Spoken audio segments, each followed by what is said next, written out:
Welcome to another deep dive with us where we take your sources and try to figure out what's really going on. That's right.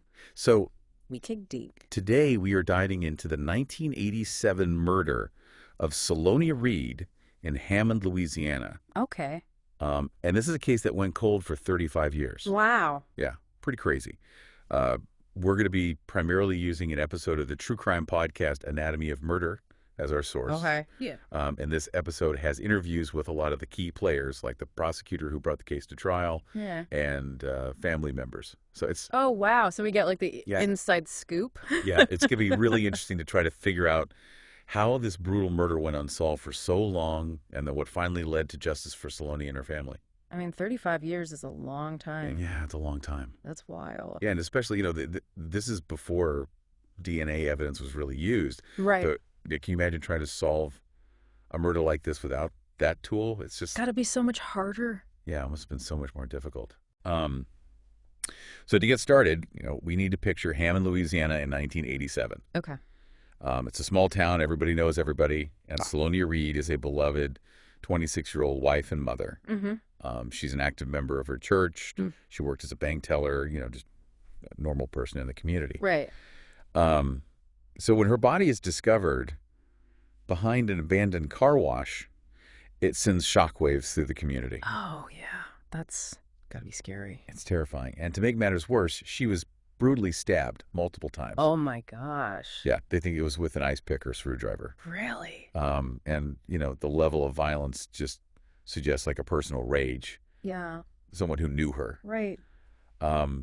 And to make matters even worse, she had been sexually assaulted after her death. Gosh. Yeah, That's awful. with an umbrella. Oh, my. Yeah, so it's really gruesome. Wow. But what's really interesting is they actually used a camcorder back in 1987 Oh, wow. to document the crime scene. I didn't even know camcorders existed then. Yeah, it was like cutting edge technology for the time. Wow. And this inadvertently provided investigators decades later with a visual time capsule of the scene. That's wild. Yeah, it's crazy. It's like having a window to the past. Yeah. That's so cool. Yeah. So they were able to go back and see that footage, which was Mhm. pretty rare for the time. Yeah.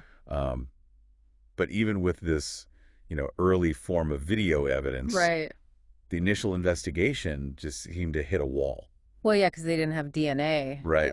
And one of the most puzzling aspects of this case is the initial response from law enforcement, because right away, all signs point to Salonia's husband, Reginald Reed. Okay. His alibi is full of holes. He gives inconsistent stories about her whereabouts before she disappeared. Like what? Well, first he claims that she went out with friends, Okay. but her friends had no knowledge of this. Oh. Then his story shifts to being at the mall with Salonia and their young son, Mm-hmm. which security footage easily disproves. Oh, wow. So he's So right off the bat, caught in a lie. it's not looking good. No. And on top of that, he had these noticeable scratches on his neck. Oh, really? And his explanations were just bizarre. Like, first he blamed it on the family dog. The dog. Then he said it was from a basketball game. Oh, come on. Yeah, it's like he couldn't keep his story straight. Wow. But even with all these inconsistencies, Right. the police didn't immediately zero in on him. Really? It's like they were missing something, a crucial piece of the puzzle. Like, what could they possibly be missing? Yeah, what could they be missing? That's so obvious. I know, but maybe they were looking in the wrong place. Okay. And that missing piece might have been right in front of them all along, because just 2 weeks before Salonia's murder, Reginald had taken out a pretty hefty life insurance policy on her. Really? Yeah, for $500,000. Wow. That's a lot. Yeah, that's a lot of money. And to make matters even worse, get this, he forged her signature on the documents. Oh, my gosh. Are you serious? Yeah, so he clearly had a motive. Yeah, he would benefit financially from her death.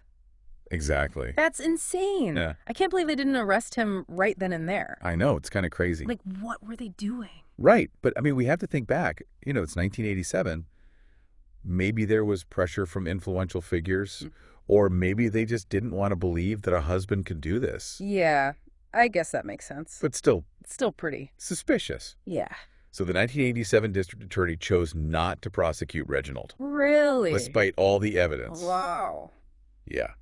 And this decision left Salonia's family in a state of agonizing limbo, with their cries for justice just completely ignored. Oh, that's awful.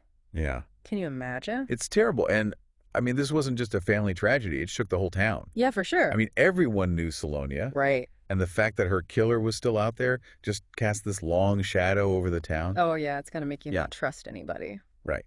And that's Yeah. exactly what happened. Oh. The lack of justice just completely eroded the trust in the legal system. Yeah. And it left this deep wound that wouldn't heal for decades. Right. Yeah, and for Salonia's family, especially her father, it was just immeasurable pain. Mm-hmm. I mean, he clung to the hope that one day the truth would be revealed and her killer would be held accountable. But as the years turned into decades, the case just grew colder and colder. Right. And that hope just started to dwindle. Oh, man. But then, 25 years after the murder, something pretty remarkable happened. What was that? The Louisiana State Police decided to revisit the case. Really? Yeah. That's great. They did a full-fledged reinvestigation. Wow. And it seems like they were fueled by this renewed determination to find answers, Yeah. but also by all the advancements in forensic technology that had come about in those years. Oh, yeah. Yeah. Because that was 2012, so they had way better. Yeah, so it was like the case was given a second chance. Wow. This decision ultimately rewrote history and brought this long-forgotten case back to life. That's incredible. It's pretty amazing to think that a tiny piece of evidence, like just a cigarette butt, Right. could hold the key to solving this decades-old murder. Yeah. So remember how I mentioned that they found a cigarette butt at the crime scene? Mm. Well, in 2012, they were finally able to test the DNA. Okay. And it was a match, Oh, wow. but not to Reginald, Who was it? to a man named Billy Ray Barnes. Billy Ray Barnes. Now, here's where it gets really crazy. Okay.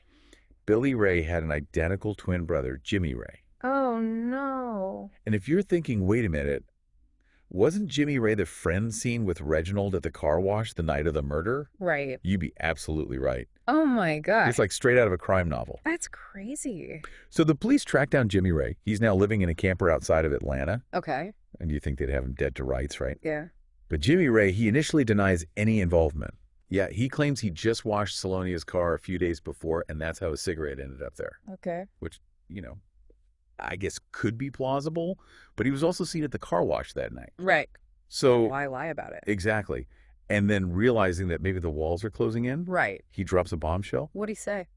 He claims that Reginald offered him $50,000 to kill Salonia. Oh, my God. Yeah. So now we've got the husband, who's already looking pretty suspicious, Right. allegedly trying to hire a hitman. And it's the guy whose DNA is there. It's the guy whose DNA is at the crime scene. Oh, my God. It's just too much of a coincidence at this point. Yeah, that's wild. But, understandably, the police are a little bit skeptical of his story. Oh, yeah, for sure. Because, Jimmy Ray clearly has a motive to shift the blame away from himself. Right.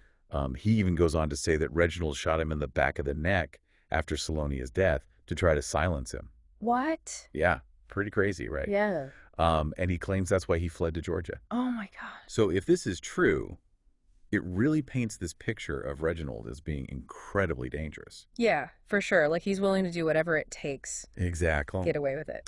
But even with this shocking new information, the district attorney at the time was still hesitant to prosecute. Really? Why? I know it's pretty baffling because we've got a potential hitman spilling the beans, DNA evidence, an eyewitness placing Jimmy Ray at the scene. Right. All the pieces are there. And still no charges. So it just adds another layer of mystery to this case.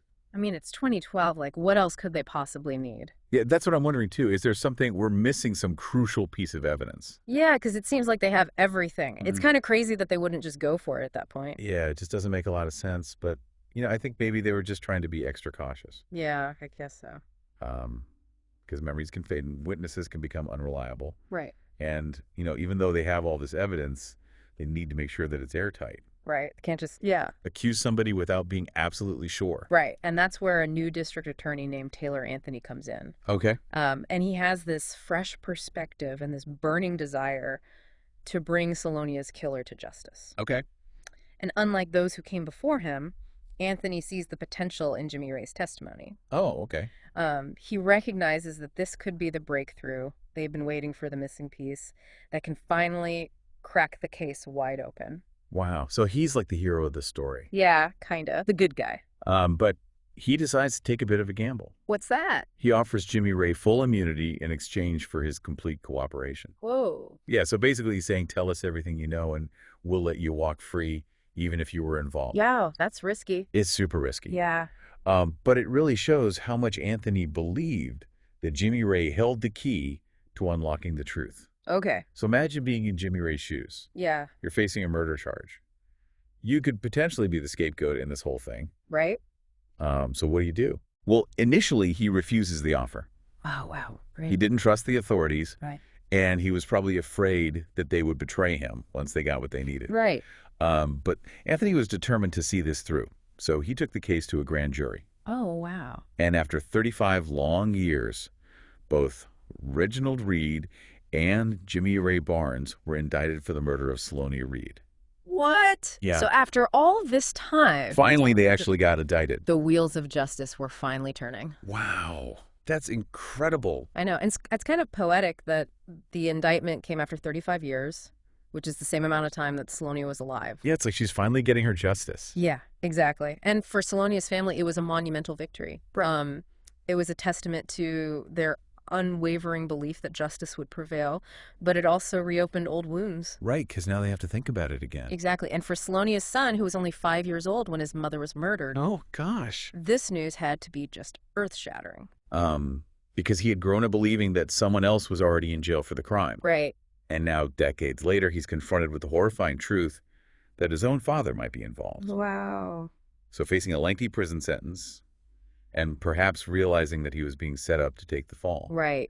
Jimmy Ray had a change of heart. Oh, okay. He decided to tell the whole story, and he offered investigators a detailed account of his involvement in the events surrounding Salonia's death. Okay. And what he revealed painted a pretty damning picture of Reginald Reed's role in the murder. Oh, wow. So he finally admitted to it? Well, sort of. Oh. He admitted to his part, but Oh. we'll get into that. Oh, okay. I can't wait. Yeah, so stay tuned. We're going to find out exactly what he said. Okay. Okay, so this is it. The moment of truth. What did Jimmy Ray finally reveal about that night? Well, his account was pretty chilling. He claimed that Reginald called him and told him to bring his mother's car to the car wash. So he's already involving someone else. Yeah, and when Jimmy Ray got there, he found Salonia's car with her body already inside. Oh, wow. So she was already dead. Yeah, lifeless in the passenger seat. So that puts Reginald at the scene of the crime, right? Yeah, it really does. And then, get this, Jimmy Ray said Reginald came out of the car wearing gloves. Oh, so he was wearing gloves. Uh-huh. He took some stuff from the trunk and then got in his mom's car with Jimmy Ray and told him to drive. Wow. So he thought this through, huh? Yeah, I mean, those details, like the gloves, really point to premeditation. Yeah, and it makes you wonder why even involve Jimmy Ray at all. Right, like why not just leave her there? Exactly. Well, I guess maybe he was afraid of being connected to the car wash. Okay, yeah, that makes sense. So bringing Jimmy Ray in, even just to move the body, just made things more complicated, you know? Yeah, it definitely muddies the waters. Yeah, and it kind of makes you think, was Jimmy Ray manipulated? Yeah. Could he have been a pawn? Right, because Reginald seems a lot more cunning. Yeah, for sure. Like he's already forging signatures and stuff. Exactly. So Jimmy Ray admits to helping dispose of the body, Mm-hmm. but insists he didn't kill her. Do we buy it? That's the big question, isn't it? I mean, we have to remember he's getting immunity for this testimony. Right. So it could all be a lie. Yeah, it could be totally self-serving. Yeah, but on the other hand, like we said, maybe he was manipulated by Reginald. Right. I mean, it's definitely possible. Yeah. So either way, Taylor Anthony now has Jimmy Ray's testimony, the DNA evidence, the eyewitnesses, everything he needs to finally bring this case to trial. Wow. 35 years later, Salonia's family finally has their day in court. That's amazing. Yeah, it's pretty great. This has been such an emotional trial. Oh, yeah, for sure. After all this time. You can imagine all the pain and frustration. Right, and finally. Finally, some accountability. Yeah. So the jury deliberated, and they found Reginald Reed guilty of second-degree murder.